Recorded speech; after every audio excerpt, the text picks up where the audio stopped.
And so the Hawks represent visionary power. And now without further ado, the Hawks will come and present for you.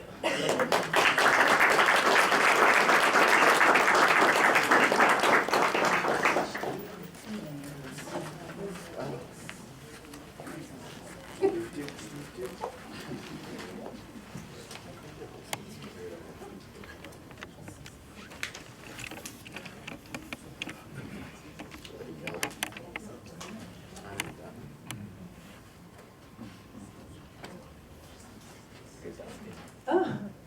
Good afternoon, everyone. Good afternoon. I'm Angelica Castro. And I'm Demetrius Dawkins. And we wanted to introduce you to the high-functioning, good-looking, and humble Team Hawks. I didn't put that in there. Here, I don't think I'm gonna do that. If everyone can hear me okay. Part of our process in building a team together here was actually visiting one of the first locations that we had to work on in Western Franklin County. This here is the Bridge of Flowers in Shelburne Falls. I'm sorry? Not so many flowers. Yeah, there weren't very many flowers out there during that time of the year. One thing that our coach emphasized with us over and over and over again was the process, the process, the process. And what we found out along this journey of over the course of the last 10 months is we tried to inundate ourselves with the process. And earlier this week, we actually paid a visit to this facility because with this team, we wanted to feel comfortable. We really wanted to be one with what we were doing. So we came out here earlier in the week, we rehearsed our presentation, and just got comfortable with the facility. Same thing what we did here when we visited Western Franklin County. Also, if you notice, next to each of the individuals on our team, we all have these nice little numbers next to us. Those are our Enneagram numbers. This was something that Leadership Pioneer Valley helped us to establish earlier on in the process. So the Enneagram is a model of human personality, which is principally understood as and taught as a typology of 9 interconnected personality types. So it informed our process as we met and learned to work together throughout the whole program. So you'll meet All of us. Yeah. My Enneagram style is a 1. I am an idealist. I thrive in environments that are orderly and structured, and I focus on getting the job done the right way. Yes, Lori was invaluable and she kept our team very organized. I'm type 2, the helper, and so relationships for me are of the utmost importance. They're gold. And also, I'm very generous with my emotions, my time, my resources to a fault. And I'm extremely empathetic, and in a meeting I can be heard saying, has everyone been able to share their thoughts? Very true. Wow, she stole mine. So everyone can hear me, yes? Yes. So Angelica was awesome because she made sure everyone had a chance to voice, to share their opinions, to share their story. I'm the other type 2, kind of a different spot on the spectrum. I thrive when I can show people how to be successful, right? I always jump on, and you guys know this, I always jump on opportunities to teach something. That's what gets me excited. I'm passionate about making sure that everyone around me has the tools that they need to be successful. And I'm passionate about, in terms of group dynamic, in the way I identify with my Enneagram, is that I always try to position myself as the best resource that I can be for the group. And we really appreciated Nunzio's confidence and his enthusiasm. He kept us moving in the right direction. So I'm Pam, and my type is number 3, the motivator. I like to get things done quickly and efficiently. I always have to finish the assignment or the project. I have a lot of time relaxing, or some people call it wasting time. And I like to learn to set limits on the amount of work that I take on. And Pam is extremely insightful, and we've appreciated that about her and her willingness to share that. My name's Carrie. I'm an Enneagram type number 4, the individualist or the artist. Creative expression and being unique is extremely important to me. I tend to be warm and guarded, and sometimes sensitive and passive, but I'm learning not to be. I like to work at my own pace and not be rushed. And Carrie really has come out of her shell throughout her time with Leadership Pioneer Valley. She's becoming the great leader that we all knew that she would be. And my name is Caitlin, and I'm a type 6, the loyalist. I'm the committed and security-oriented type, which means that I'm engaging, responsible, anxious, and suspicious. I seek safety in groups of like-minded, trustworthy people, and among them I can actually be fun-loving, playful, and very good company. I have developed a good bullshit detector, which includes a lifelong habit of reading between the lines of what people say.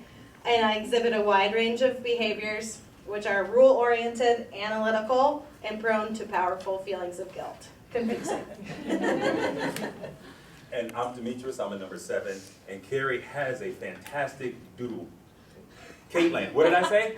Harry. See, I'm the enthusiast. Things just right here and then right there. Like crazy. But I'm the one that likes to have a little bit of fun. A lot of times these guys will pull me back down, but as you can see there, I like experiencing all that life has to offer. I think that's just one of the greatest joys here. I hate uncomfortable situations. I honestly do. How I'm up here right now, I have no idea. I'm waiting to sit back down. And you guys will probably not see me anymore today. Constraints, I'm sitting here, I walked in, I was like, you know what? I'm not wearing a tie. Am I gonna wear a tie? Sure, I'm gonna wear a tie. Everybody else has a tie, but guess what? I'm taking it off right now because it's really, really hot.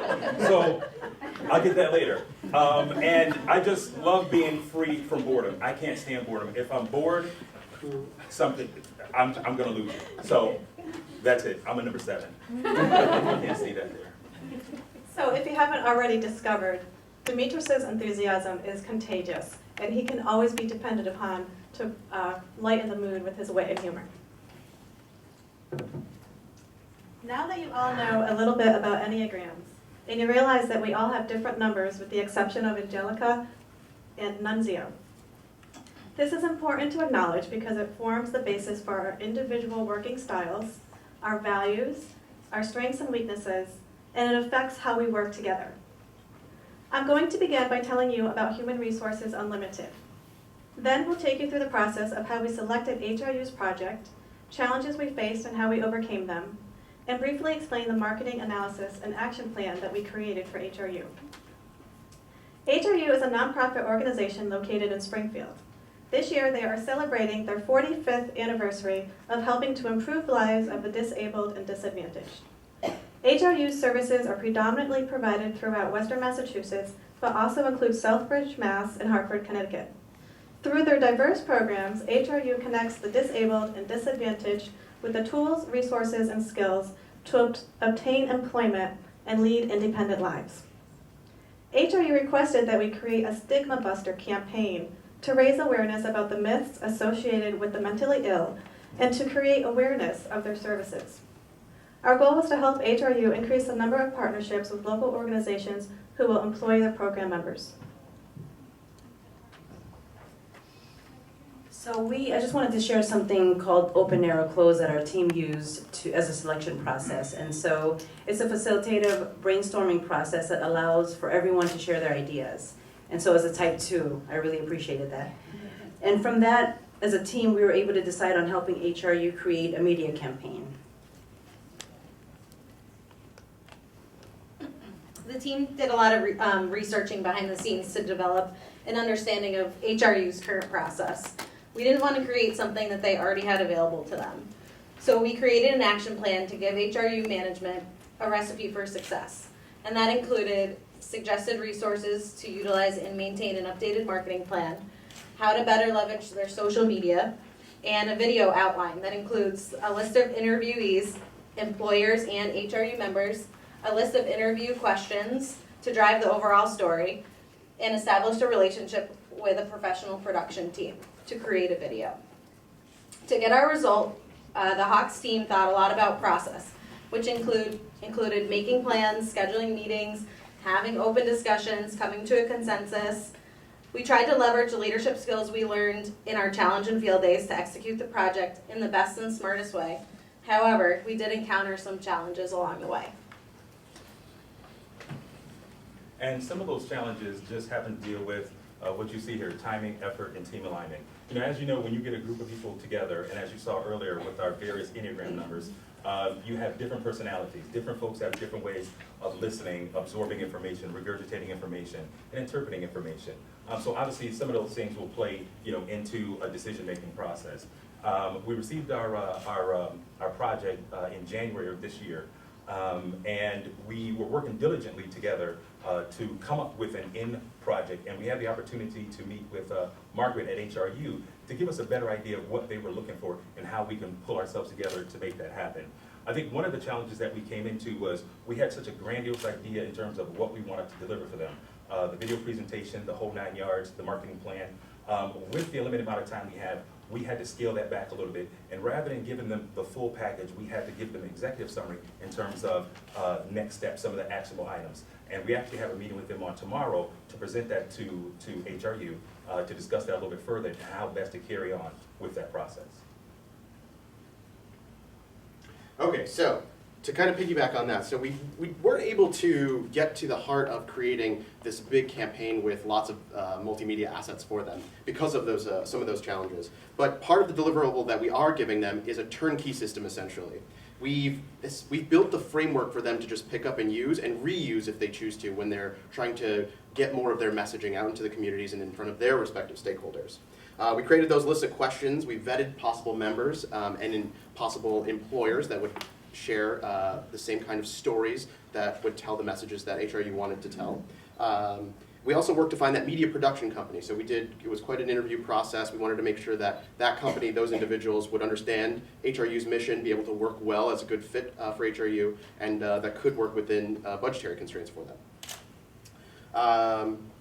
We also worked to create a plan that would help HRU get the most out of those media assets. So again, when we're not there, and we're not there to help kind of facilitate that process, that they can just pick this thing up and reproduce those results.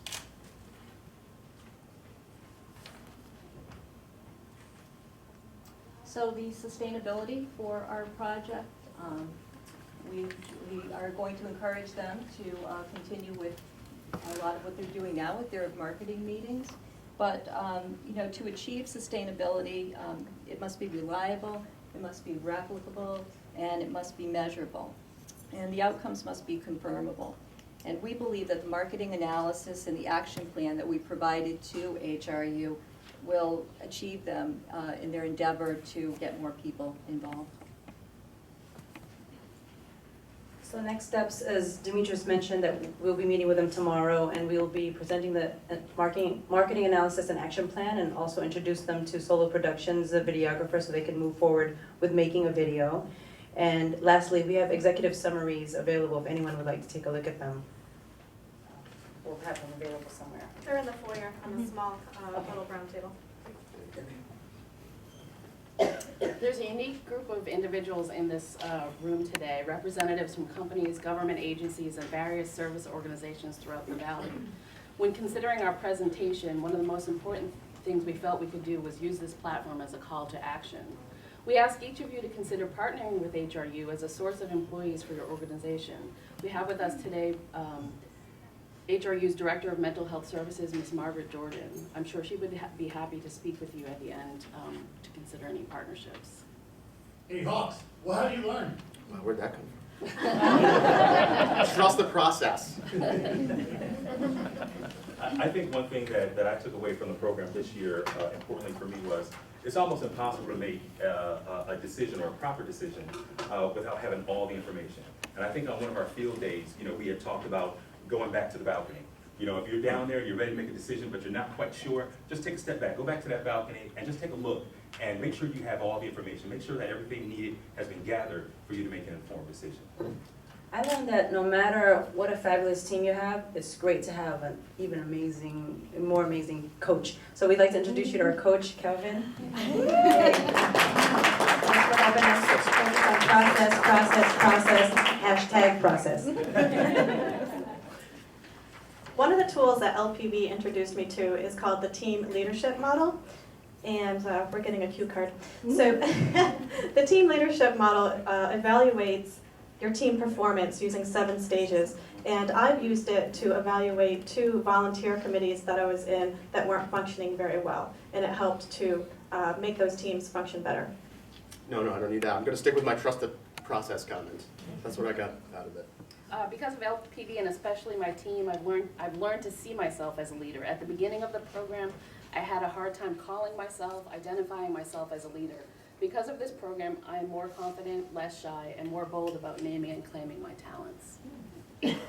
I've learned how to be more of a positive leader, which includes being an advocate for what I believe in, learning how to be more authentic, and expressing gratitude to my team and other individuals that I work with.